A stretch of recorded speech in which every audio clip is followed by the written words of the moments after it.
मैं वर्षा डागुर, सहायक आचार्य राजनीति विज्ञान, राजकीय स्नातकोत्तर महाविद्यालय बयाना भरतपुर। आज हम चर्चा करेंगे बीए पार्ट 3 का एक टॉपिक है शीत युद्ध यानी कोल्ड वार। तो शीत युद्ध की उत्पत्ति कैसे हुई, उसके विकास क्रम के बारे में इस वीडियो में हम जानेंगे। तो शीत युद्ध की जो अवधारणा है, इसका जन्म द्वितीय विश्व युद्ध की समाप्ति के पश्चात यानी कि 1945 में हुआ। द्वितीय विश्व युद्ध 1939 से 1945 के मध्य चला। यह अंतर्राष्ट्रीय संबंधों की एक सच्चाई है जो अमेरिका और सोवियत संघ के आपस के संबंधों को दर्शाती है, उजागर करती है। यह द्वितीय विश्व युद्ध के बाद के अंतर्राष्ट्रीय संबंधों का एक नया अध्याय है। इसे एक नया अंतर्राष्ट्रीय राजनीतिक विकास का नाम भी दिया जा सकता है।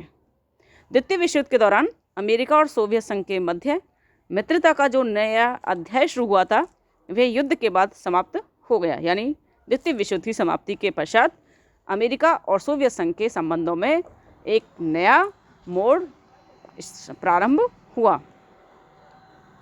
दोनों महाशक्तियों में पारस्परिक मतभेद और वैमनस्य की भावना और अधिक गहरी होती गई और दोनों एक दूसरे को नीचा दिखाने के प्रयासों में लग गए।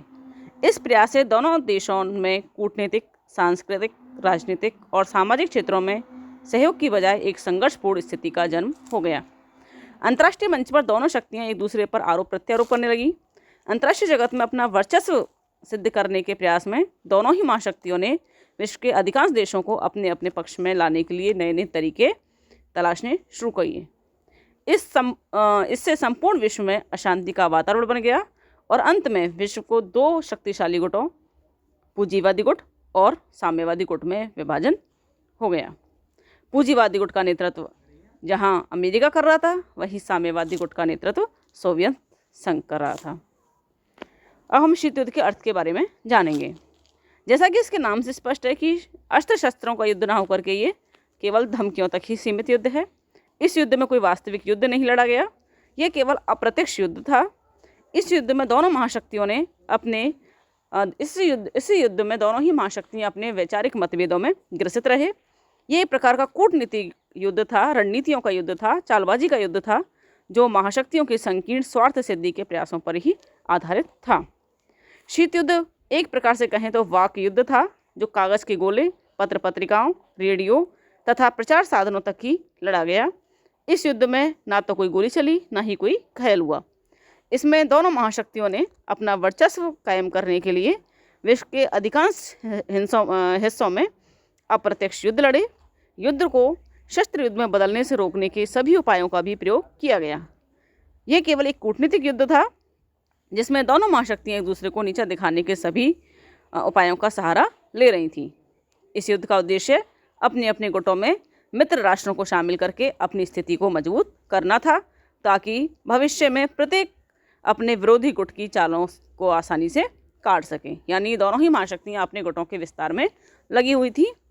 यह युद्ध द्वितीय विश्व युद्ध के बाद अमेरिका और सोवियत संघ के मध्य पैदा हुआ, जिसमें अविश्वास और शंका दोनों की जो स्थिति थी वो चरम पर थी। अब इसके बाद हम KPS मेनन की शब्दों में शीत युद्ध को जानने का प्रयास करेंगे। KPS मेनन ने कहा है कि शीत युद्ध दो विरोधी विचारधाराओं, पूंजीवाद और साम्राज्यवाद, दो व्यवस्थाएं थीं, लोकतंत्र, बुर्जुआ लोकतंत्र और सर्वहारा तानाशाही, दो गुट, नाटो और वारसा, दो राज्य, अमेरिका और सोवियत संघ, दो नेताओं, जॉन फोल्टर डलेस और स्टालिन के बीच युद्ध था, जिसका प्रभाव पूरे विश्व पर पड़ा। जवाहरलाल नेहरू ने भी शीत युद्ध को परिभाषित करते हुए कहा है कि यह युद्ध निलंबित व मृत्युदंड के वातावरण का युद्ध था, जो गर्म युद्ध से भी अधिक भयानक था। इस प्रकार कहा जा सकता है कि शीत युद्ध दो महाशक्तियों के मध्य एक वाक युद्ध था, जो कूटनीतिक उपायों पर आधारित था। यह दोनों महाशक्तियों के मध्य द्वितीय विश्व युद्ध के बाद उत्पन्न तनाव की अप्रत्यक्ष अभिव्यक्ति थी। यह वैचारिक युद्ध होने के कारण वास्तविक युद्ध से भी ज़्यादा भयानक था।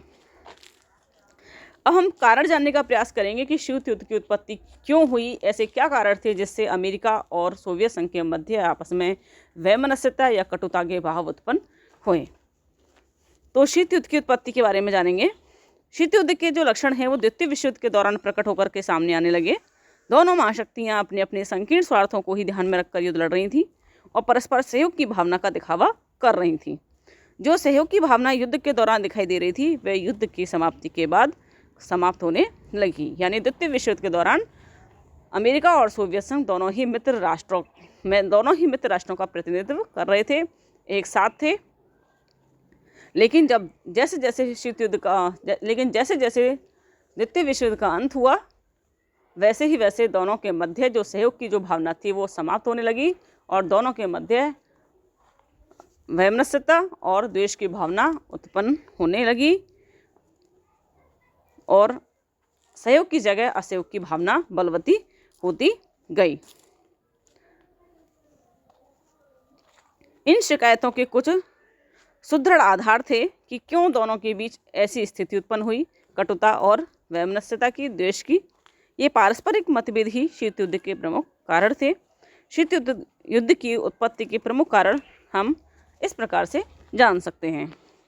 पहला है सोवियत संघ के द्वारा याल्टा समझौते का पालन ना किया जाना। याल्टा सम्मेलन है वो 1945 में रूजवेल्ट, चर्चिल और स्टालिन के मध्य हुआ था। रूजवेल्ट अमेरिका की तरफ से थे, चर्चिल ब्रिटेन की तरफ से और स्टालिन सोवियत संघ की तरफ से थे। इस सम्मेलन में पोलैंड में प्रतिनिधि शासन व्यवस्था को मान्यता देने की बात पर सहमति हुई थी। लेकिन शीत युद्ध की समाप्ति के समय स्टालिन ने अपने वायदे से मुकरते हुए वहाँ पर लुब्लिन सरकार को मान्यता देना शुरू कर दिया। उसने वहाँ पर अमेरिका और ब्रिटेन के जो पर्यवेक्षक थे उनको प्रवेश देने से भी मना कर दिया और पोलैंड की जनवादी नेताओं को गिरफ्तार करना प्रारंभ कर दिया। उसने समझौते की शर्तों के विपरीत हंगरी, रोमानिया और चेकोस्लोवाकिया तथा बुल्गारिया में भी अपना प्रभाव बढ़ाना शुरू कर दिया। उसने धुरी राष्ट्र शक्तियों के विरुद्ध पश्चिमी राष्ट्रों की मदद करने में भी हिचकिचाहट दिखाई। ध्रुवीय राष्ट्रों में जर्मनी, इटली और जापान थे। उसने चीन के साम्यवादी दल को भी अप्रत्यक्ष रूप से सहायता पहुंचाने का प्रयास किया। उसने मंचूरिया संकट के समय अपना समझौता विरोधी रुख प्रकट किया। इस तरह याल्टा समझौते के विपरीत कार्य करके सोवियत संघ ने अपनी आपसी जो अविश्वास है और जो वैमनस्य की जो भावना है उसको जन्म दिया, जो आगे चलकर शीत युद्ध का आधार बनी। यानी पहला जो कारण था वो था याल्टा समझौते का उल्लंघन सोवियत संघ के द्वारा किया गया। दूसरा है सोवियत संघ और अमेरिका के वैचारिक मतभेद। युद्ध के समय ही दोनों महाशक्तियों में वैचारिक मतभेद उभर कर सामने आने लगे। सोवियत संघ जहां साम्राज्यवाद को बढ़ावा देना चाहता था, वहीं अमेरिका पूंजीवाद का प्रबल समर्थक था। सोवियत संघ ने समाजवादी आंदोलनों को बढ़ावा देने की जो नीति अपनाई, उसने अमेरिका के मन में अविश्वास की भावना को जन्म दे दिया। सोवियत संघ ने अपनी इस नीति को न्यायपूर्ण और आवश्यक बताया। इससे पूंजीवाद को गहरा आघात लगा और अनेक पूंजीवादी राष्ट्र अमेरिका के पक्ष में होकर सोवियत संघ की समाजवादी नीतियों की निंदा करने लगी।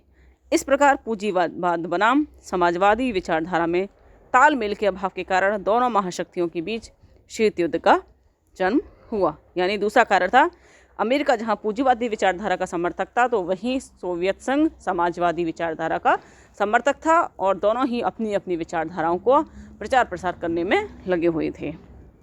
तीसरा है सोवियत संघ का एक शक्तिशाली राष्ट्र के रूप में उभरना।